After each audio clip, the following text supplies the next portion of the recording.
और द्वारकाधीश प्रभु ने उस पुष्प को लेकर रुक्मणी को दे दिया। और प्रभु ने जब नारद जी की सारी बातों को सुना कि आए क्यों हैं, तो सारी बात बता दी। नारद जी ने जब प्रभु के लिए, द्वारकाधीश के लिए, तो द्वारका सीधे अपनी चेली के पास पहुंचे। लगे, अरे सत्या, तुमने जब से गुरु मंत्र लिया है तब से भूल ही गई हो, हम ही तुमसे मिलने आए हैं। भाई नारद जी किसी से मिलने जाएं, कल्याण तो निश्चित। नारद, लेकिन आज दूध का दूध, पानी का पानी हो गया। क्या गुरुदेव क्या कहना चाहते हैं? अरे इतना सुंदर पुष्प लेकर आए थे हम, पारिजात वृक्ष का पुष्प। हमने सोचा कि प्रभु द्वारकाधीश के लिए देंगे, और द्वारकाधीश की तुम बड़ी प्यारी होगी, तो अपनी सबसे प्यारी पत्नी को दे दिया, धर्म पटरानी को दे दिया, रुक्मणी को दे दिया। इससे ये सिद्ध होता है सत्या, द्वारकाधीश तुमसे सर्वाधिक प्रेम करते हैं। लेकिन आज ये सिद्ध हो गया कि द्वारकाधीश तुमसे सर्वाधिक प्रेम नहीं करते हैं। अगर करते होते तो उसने सुंदर में नंबर 1। काले रंग के वस्त्रों को पहना हो किसी से, काले रंग के वस्त्र पहन, क्या पता कौन सा अस्त्र निकल आए रसोई में से। महिलाओं को ऐसे समझते हैं, पहचान है कि नहीं है? भाई जिन्होंने उनका प्रयोग किया होगा, उनके आघात को सहा होगा, उनको पता होगा कौन सा अस्त्र। हंसते हुए गए, पर खटखटाया लेकिन कोई आवाज नहीं आई। ज्यादा कहा तो आवाज आई, क्यों आए हो यहाँ पर? जिनको फूल दिया वहीं पर जाओ, वहीं फूले नहीं समाये, तुमने फूल दे दिया। और हम आपकी राह तकते तकते बरसों सदियां बीत जाती हैं, लेकिन आप तो आते नहीं हैं।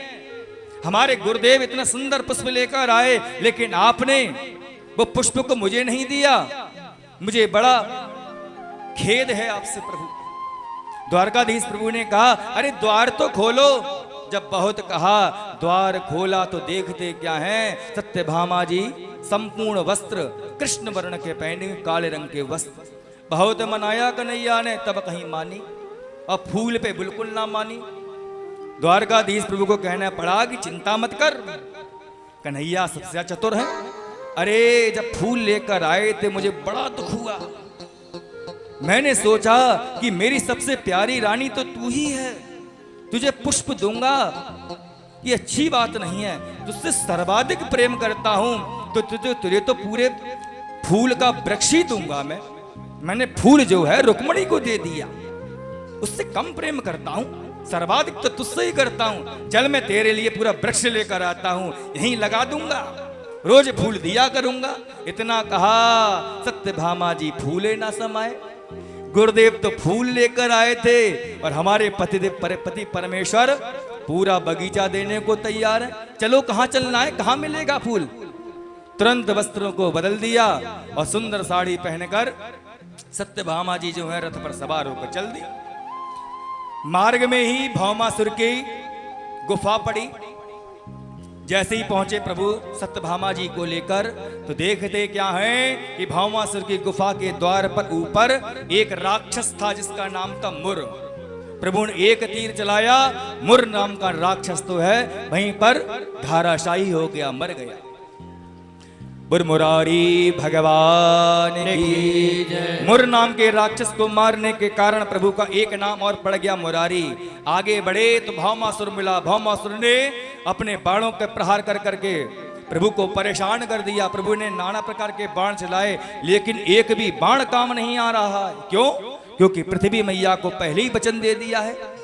मन में विचार किया कि मैं तो पहले ही वचन दे चुका हूं, जब तक पृथ्वी नहीं कहेगी तब तक मैं भौमासुर को मार नहीं सकता।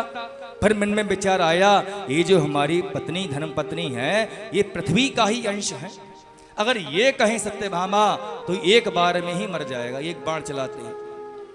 अब प्रभु ने थोड़ी चालाकी करी। भौमासुर जो है तीर पर तीर चला रहा है, कभी प्रभु इधर हो जाएं तो कभी इधर हो जाएं। तीर जो थे कभी सत्यभामा के हाथ पे लगे तो कभी पैरों पे लगे।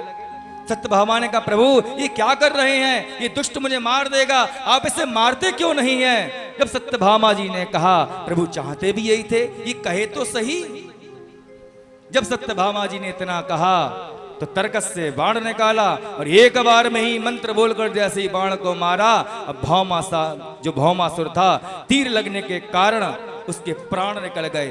बोल भौमासुर मर्दन भगवान की जय। रथ से गिरा और उसकी आंखें निकल गई। जब आगे बढ़े प्रभु तो देखते क्या है, कारागृह में 16,100 कन्याएं जो हैं वे बंदी पड़ी हैं। सबको द्वार खोल खोल कर 16,100 कन्याओं को बुलाया और कहा कि देखो, अब आपको डरने की कोई जरूरत नहीं है। कन्याओं ने कहा कि प्रभु हम कहां जाएं, कहां नहीं जाएं, क्योंकि भौमासुर ने अपनी कैद में बंद कर रखा है। 16,100 कन्या ने प्रभु के चरणों में प्रीति करी, प्रभु आप ये बताएं, कोई स्त्री एक रात्रि भी, एक दिन भी किसी अपरिचित जगह पर चली जाए, एक रात भी गुजार ले किन्हीं कारणों बस, तो कोई भी पुरुष उसको अपनाता नहीं है। शक की दृष्टि से देखता है, उसको अपवित्रता की दृष्टि से देखता है। और हमको तो प्रभु अपने पिता के घर से आए हुए कई वर्ष व्यतीत हो गए इस भौमासुर की कैद में। प्रभु अब आप ही बताएं कि संसार का कौन हमें स्वीकार करेगा? संसार का कोई स्वीकार नहीं कर सकता। और कोई स्त्री खुद की पत्नी अगर पर पुरुष के यहाँ पर एक दिन भी गुजार ले, एक दिन भी रुक जाए, तो सब उसको अशुद्ध दृष्टि से देखते हैं। तो प्रभु संसार में हमारा कौन है? आपके होते हुए, आप तो द्वारका नाथ हैं, आपके होते हुए भला हम अनाथ कैसे हो सकते हैं प्रभु? जब आप ही साथ नहीं देंगे तो संसार में कौन साथ देगा? द्वारकाधीश प्रभु ने देखा किनकी तरफ? सत्यभामा जी की तरफ। सत्यभामा जी ने मन में विचार किया। 16,100 कन्याओं ने कहा कि प्रभु अगर आप हमें स्वीकार नहीं करेंगे तो हम अपने प्राणों का प्राणांत कर देंगे, तब कहीं जाकर हम आपसे जरूर मिलेंगे। सभी जितनी भी कन्याएं थी 16,100 सब क्या कहने लगी? सबने एक स्वर में कहा कि प्रभु हमारा जो जीवन है अब आपके ही हवाले है। मेरा जीवन है तेरे हवाले। हे द्वारकाधीश, इस जीवन के प्राण आप हो, आप नहीं स्वीकारोगे तो दुनिया में कोई नहीं स्वीकार सकता। आप भगवान हो, हमें स्वीकार लो। क्या कह रही हैं सब कन्याएं? मेरा जीवन है तेरे हवाले, ओ मेरा जीवन है तेरे हवाले, श्याम सुंदर मुरलिया वाले।